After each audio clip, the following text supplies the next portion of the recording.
In 2007, the Iraq War is winding down. President Bush has declared victory, and rebuilding efforts are underway. Sergeant Matthews and his spotter, Sergeant Isaac, are sent to a pipeline construction site in the middle of the Iraqi desert. All the American workers there have been killed. Their mission: find the culprit before new builders arrive. The soldiers hide behind bushes and stones, watching the site under the melting sun. 20 hours pass without incident. Matthews grows impatient, doubting any Iraqi soldiers remain. Given the scattered bodies, he figures a team attacked, completed its mission, and left. Isaac disagrees. There are no signs of a large group moving through. He notes that all the workers died from headshots, suggesting the legendary Iraqi sniper known as Juba. Matthews finds it impossible for anyone to kill this many people in under 30 seconds. Finally, tired of waiting, he decides to take a closer look and asks Isaac to cover him. Isaac admits his scope is getting blurry. Matthews teases him for not replacing it sooner, but Isaac explains the scope is special, it belonged to a fallen comrade. Matthews moves from body to body, confirming everyone died from precise headshots. He begins believing Isaac's theory. Walking to the center of the site to determine the shot's trajectory, he ignores Isaac's pleas to retreat. Suddenly, a shot rings out. Matthews falls, screaming in pain from a wound to his abdomen. Desperate to save his friend, Isaac runs down in a zigzag pattern to avoid fire. Just as he reaches Matthews, a bullet hits Isaac's leg. Forced to leave Matthews behind, Isaac hides behind a broken wall. Though badly wounded, Matthews radios Isaac and tells him to call for backup. Isaac notices his leg wound is severe, so he ties a belt above it to stop the bleeding.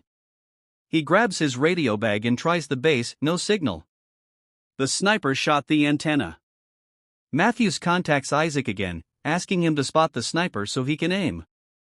Isaac warns him any movement will draw another shot. Isaac starts carving a hole in the wall with his knife to insert his scope, but falling rocks cut his hand. Matthews reaches for his rifle but passes out from blood loss. Refusing to share his friend's fate, Isaac uses a blade to dig the bullet from his leg, an excruciating process. He bandages the wound, then also passes out. Sometime later, Isaac wakes to a noise in his earpiece. It's an officer from the base. Isaac reports the situation and begs for medical supplies. But he grows suspicious when the officer asks odd questions, demanding Isaac either give his exact position or stand up and fire into the air, claiming it will help helicopters drop supplies accurately. Isaac knows this violates protocol and would expose him. Listening closer, he realizes the man's accent is American. It's Juba. The sniper has hacked the radio frequency to set a trap. Isaac doesn't fall for it and calls him out. Instead of hanging up, Juba starts asking personal questions, saying he wants to know Isaac better. Isaac tries the radio again, still dead. Juba persists with silly questions. When Isaac refuses to chat, Juba threatens to shoot Matthews again, taking a risk that Matthews might still be alive. Isaac agrees to talk, asking Juba to go first while he sketches the site in the dirt to calculate bullet trajectory and find the sniper's position. Juba claims he's just an ordinary Iraqi citizen trying to save his country, then asks about Isaac's family. Isaac says that's too personal. Isaac mocks Juba's reasoning, saying he's killing the very people building schools, pipelines, and infrastructure to boost the local economy. Juba laughs, explaining that the money will be sent back to the US anyway. As time passes, Juba keeps pressing for personal details. Isaac refuses. Juba threatens to shoot Matthews again. Isaac no longer believes him. To prove his danger, Juba reveals the name of the scope's previous owner, the fallen comrade Isaac mentioned, and says he's dead, echoing Matthews' earlier teasing. Juba has been listening the whole time. Using his scope, Isaac spots a dead man with a radio. He drags the body closer to the wall, but even with a piece of wood, he can't reach it without exposure. He tries to drink water, his bottle is empty, shot through. Juba confirms he did it on purpose.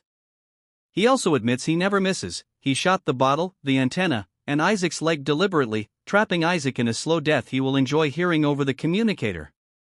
Isaac examines the bullet he removed from his leg and, through sly questions, calculates the sniper's weapon model. He calls Juba a terrorist. Juba laughs again, countering that Americans are the ones illegally entering a foreign country with weapons. While Juba talks, Isaac does more calculations and peers through his scope, finally concluding Juba is hiding under a huge pile of trash. He's been there a long time, enduring brutal heat. A true professional. Juba denies being the famous sniper, again calling himself an ordinary Iraqi. Judging by his accent, Isaac guesses Juba is a former U.S. Army officer who turned traitor. Juba dismisses this, saying he only kills people who attack him first. In return, Isaac shares how he met his best friend as a child and how they enlisted together as adults. Dehydration and exhaustion overwhelm Isaac. He collapses as Juba tells him he will staple his tongue to his chest. Isaac tries one last trick, putting a jacket and helmet on his rifle and waving it above the wall. Juba doesn't fall for it. When the helmet fell, landing on the other side of the wall. Now Isaac can't protect his head either. Such a silly mistake, the snipers point, and it makes him cry. More time passes. Desperation finally drives Isaac to take a risk. He sprints toward a body on the ground, grabs its bag and radio, then races back to the wall, dodging bullets Juba fires at him. Inside the bag, Isaac finds water and candy, which he devours. But this radio doesn't work either. Juba punishes the risk by shooting the wall, heavily damaging Isaac's scope. Suddenly, Isaac hears a disturbance in his earpiece. Matthews is still alive. Isaac shouts the sniper's location. Matthews slowly uses a piece of metal to look at the pile of trash.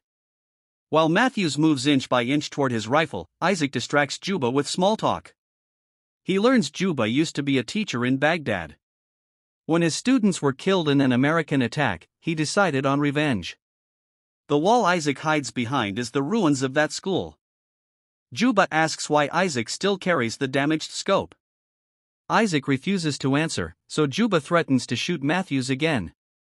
Desperate, Isaac confesses, he keeps the scope in memory of his old friend, who died because of a mistake Isaac made. He still feels guilty. Meanwhile, Matthews positions his rifle, blindly aims at the trash pile, and fires every bullet he has as Isaac also shoots to make the noise seem like his own. When Matthews tries to reload, Juba shoots him in the shoulder. Isaac begs Matthews to crawl behind the wall. But when Isaac moves close to the edge to help, Juba shoots Matthews in the head. Isaac watches him die and finally snaps into a breakdown, saying he wants to go home. Juba says if Isaac really wants to leave, he won't shoot him. Isaac is skeptical. Later, Juba asks why Isaac is still here even though the war is supposedly over. Isaac pauses, then admits the truth, he killed his old friend himself. He accidentally shot his previous sniper partner while trying to kill an enemy. Isaac has been lying to everyone, saying his friend was killed by the bad guys. Suddenly, Isaac hears noise from the radio. He rushes to check the signal, he can hear conversations, but he can't transmit because the radio is damaged.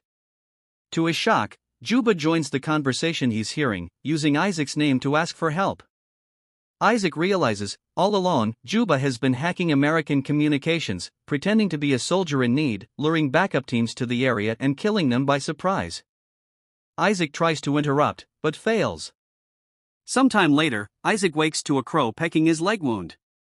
Even the birds think he's dead. Isaac takes another risk, he retrieves Matthews's rifle using rope and a stick, then aims at the trash pile.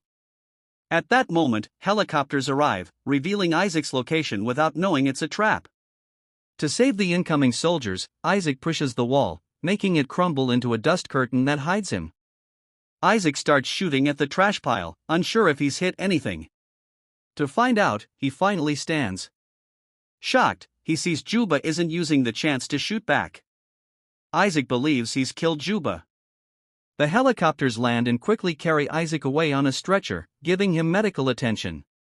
Isaac tries to warn them about Juba, but the noise of the rotors drowns him out. Suddenly, Juba starts shooting. He kills the medical soldiers one by one, then hits the pilot. The helicopter goes down, crashes, and instantly kills Isaac. Juba kept his word, technically, Isaac wasn't shot. Then Juba hacks into US lines again, pretending to be an American soldier to lure his next team of victims. Make sure to subscribe and turn on notifications so you can watch more videos like this. Thanks for watching.